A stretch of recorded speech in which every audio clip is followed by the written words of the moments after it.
Steven Spielberg. He's a pretty cool guy.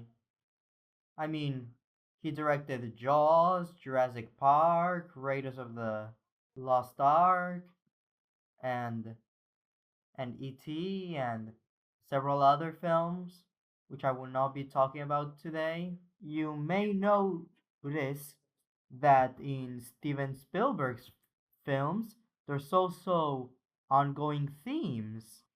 We'll start with Raiders of the Lost Ark. In this movie, there's the Nazis.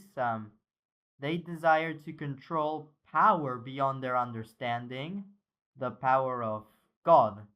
There's a really cool scene. Indiana Jones, he goes into the map room, and there's a bunch of wide shots to really see the scale of the beautiful room. But of course, we also mix in some close-ups to see Indiana Jones's reaction, as he's never seen anything like that before. His perspective of reality changes, and the audience also shares some curiosity. Like the audience and Indy, they all want to see the arc, but they understand that it's not in their place as humans to see such divine power. Of course, in there we also mix in action scenes, which speed up the pacing with dynamic shots, along with John Williams' score. And of course, that score also builds up suspense when the arc is eventually opened, and we get the extremely creepy close ups of freaking people's face melting and exploding. But of course, Indiana Jones and that girl whose name I forgot, they survive. Were satisfied in their place as humans to not witness the impossible. And so, as Steven Spielberg teaches us, we should not spend our lives chasing unobtainable goals, especially for your own self gain.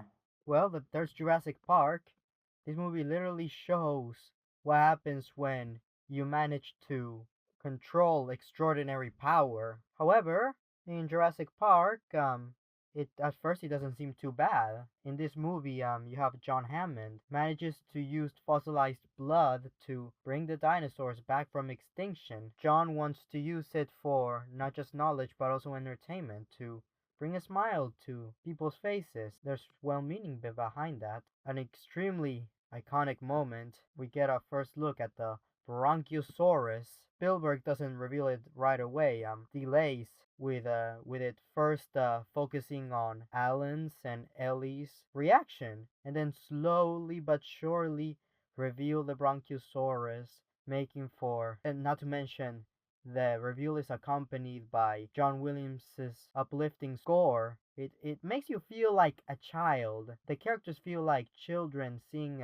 something amazing for the first time. Halfway point where the movie goes from wonder and excitement to danger and survival, which starts with the T-Rex breaking out of its cage. We also get a slow reveal with heavy rain and still slow pacing, but the reveal of the T-Rex becomes terrifying. A clear contrast with the Bronchiosaurus. The reveal of the T-Rex shows reviving the dinosaurs wasn't such a good idea. Spielberg shows, despite people having good intentions, sometimes people won't understand the possible consequences, showing that we should always second guess ourselves before we make big decisions. But on the more wholesome side of things, there's E.T., which really brings out the compassion in humanity. Sure, you have the big bad government guys. They want to capture, study, and again control E.T. Stuff they should never control as their own. However, there's also Elliot. Unlike everyone else, he sees E.T. as a friend. He's willing to help E.T. as E.T. has been portrayed as vulnerable and lonely, and their relationship shows just how strong friendship can be. Friendship can bring out the biggest virtues of being a human, which is love, empathy. At the end, E.T. says goodbye to Elliot. Of course, saying goodbye to a person takes a long time, so the scene also takes its time. The music getting a bit quieter and close-ups of people's reactions. As you can see, Spielberg really likes this idea of extraordinary events and how it impacts humanity. That just happens when a person grows up. They encounter things they never did, and it reveals the flaws of the past, but also the virtues one can carry on onto the future. A lot of these movies can also be pretty campy while also being pretty serious, and well, most of his films are he makes movies for all ages, and that's the great appeal of Spielberg. It feels like anyone can enjoy this because there can be violent moments, but parents can technically still show them to their kids even if they're very little. That's the magic of Steven Spielberg. That's why I like him. And that was my Spielberg essay. Um, I'm probably not gonna get a high mark from my teacher, but still wish me luck. If if I get this video to 1,000 likes, I'll talk about every other Spielberg film and rank it. And if you think that idea is way too unoriginal, I'll just rank every episode of Young Sheldon. Anyway, have a good day.